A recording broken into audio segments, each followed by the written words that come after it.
পাচ্ছ 1820 খ্রিস্টাব্দের 26শে সেপ্টেম্বর, তাই তো? কোথায় জন্মগ্রহণ করেছিলেন জানো? এখন যে মেদিনীপুর, পশ্চিম মেদিনীপুর, তার বিষ্ণুপুর গ্রামে জন্মগ্রহণ করেন, তাই তো? আর তাকে বিদ্যাসাগর উপাধি কেমন দেওয়া হচ্ছে? তাকে বিদ্যাসাগর উপাধি দেওয়া হবে। তিনি একাধারে কি ছিলেন? শিক্ষাবিদ, সমাজ সংস্কারক এবং গদ্যকার, তাই তো?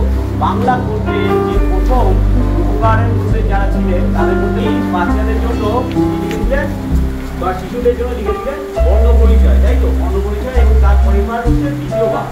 বাংলা যে লেখা, যে বর্ণ আমরা পড়ি, যে এখন যে পড়ছো না যেগুলো কথা পড়ছো, সেটাও তিনি সংস্কার করেছিলেন, তাই তো?